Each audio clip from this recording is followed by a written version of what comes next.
Well, I can't tell you my theory, but I can tell you that we did this thing thinking this would be a cool show that we would love. It became this thing that surprisingly a number of people embraced and had a following.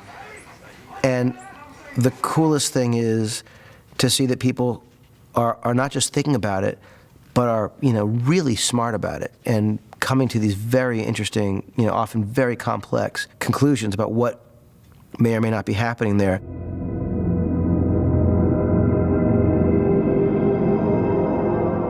My theory, I think, is groundbreaking. I think this is a plane that crashed on an island and mysterious things happen.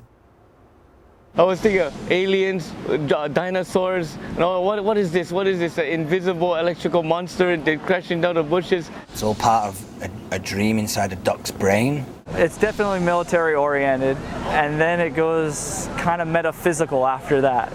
I don't think it can be that. I have several theories. It's just which one is the right theory. I'm not going to tell you what mine is. Tell me where it is! Tell me! The show has a very thick and complicated mythology that includes the Dharma Initiative, Alvar Hanso, the numbers, the hatches, the shark, all of this other stuff. It allows people to engage and creatively start to hypothesize. It is no different than when you watch a whodunit. There's no way you don't in the middle go, it's that guy. I know it's that guy. It's that guy because he's holding a fork. Wake up. I don't think we ever anticipated the sort of fervent discussion of what the heck is going on the show. Sure, we thought, yeah, there'd be a few people who would be speculating here and there, but we didn't realize it would become this zeitgeist, pastime. What do you got there, Rerun? Nothing. Yeah, well, you got a spot of nothing on your chin there.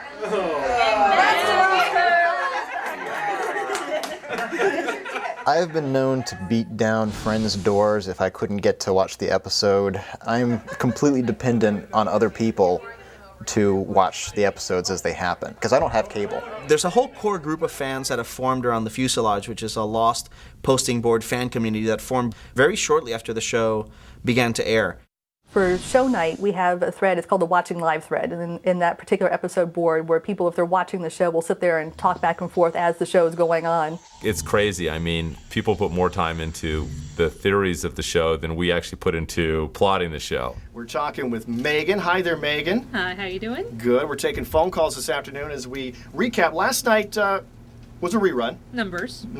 But with the Lost fans, it matters not. It gives you another chance to catch up. Exactly. I was actually looking for Libby in the psych ward, so. I've been here 8 months, and we started just touching base on what happened last night on Lost. And next thing I know, I find that there were more and more people calling in, more and more people interested and sharing theories. And it got to be where it became a staple part of my show. Going to the phone line. Hey there, John. What's shaking there this afternoon, buddy? Not much. I want to get involved in this conversation. Well, what you got on your mind today? Big Lost fan? Oh yes, huge.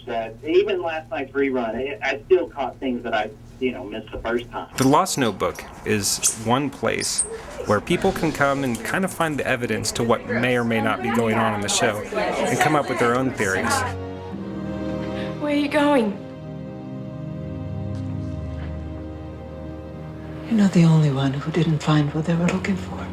I loved hearing all the theories that are out there, and I love my friends who come up to me and say, oh my God, I totally know what the deal is, I figured it out. And they just lay everything out there and they come up with the craziest stuff. There are these really, really in-depth theories about the Hanzo Foundation and about the Dharma Project and about how everything is connected. I think if you could take one half of Alvar Hanzo's name, who is, the head of the Dharma Project and the head of the Hanzo Foundation, and you take that with the other half of someone's name who was actually, an ancient expert in physics and in electromagnetism, they would make the word Dharma. And people come out with 15,000 different ways to equate the numbers to what's happening in the real world to what's happening to something else, and it all makes sense for them, and everybody has an opinion. Hurley's numbers and the word Dharma are six numbers and 6 letters, and in the Bible, on the 6th day, God created humans.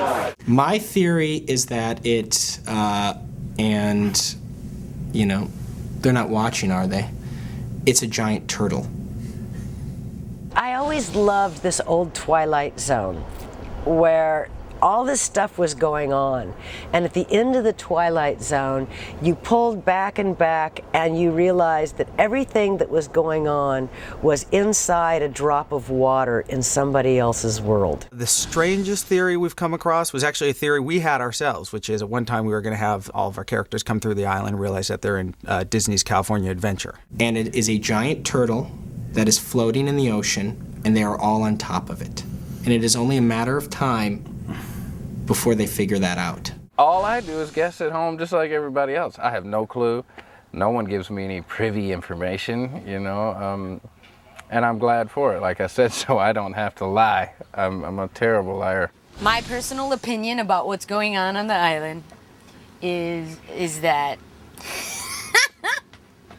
you're gonna think I'm crazy.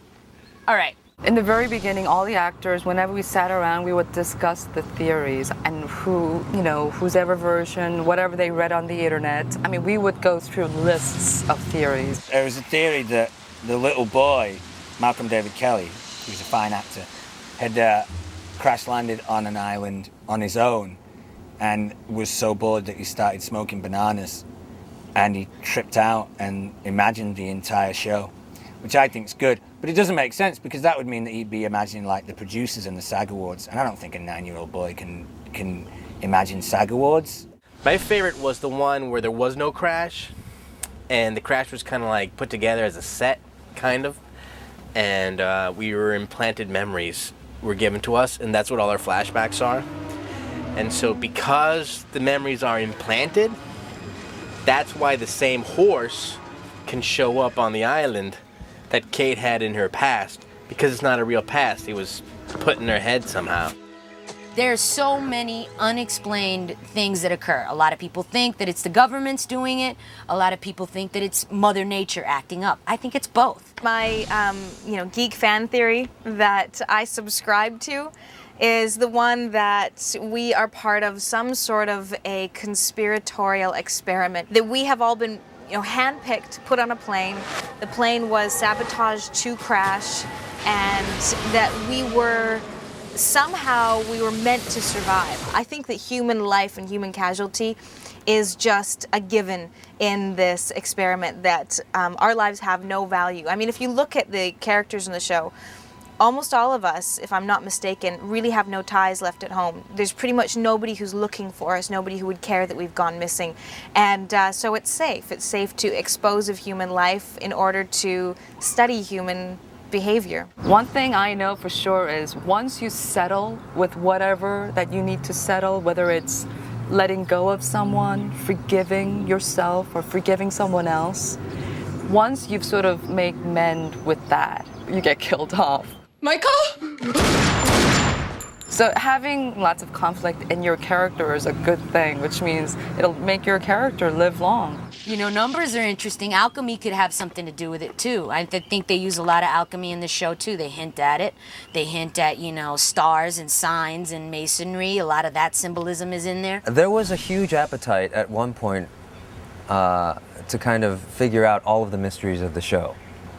And as the mysteries became to get slowly solved, or we've been teased by them, I think a lot of us have taken the perspective that we'll find out in good time.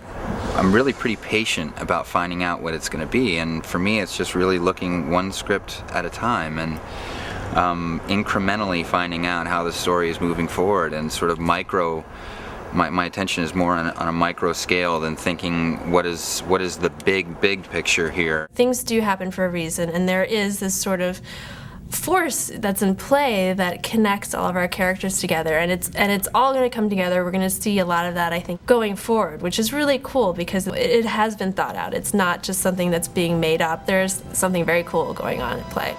You're pregnant. What we have said and will continue to say is that we will not end the show with a cheat. It will not all have taken place in a snow globe. It will not all have been a dream. It's all going to be about asking new questions, to think about all the questions that you didn't know at the end of the first season. The second half of season 3 we think is going to be incredibly exciting in terms of opening up the show in a whole new way that I don't think anybody sees coming.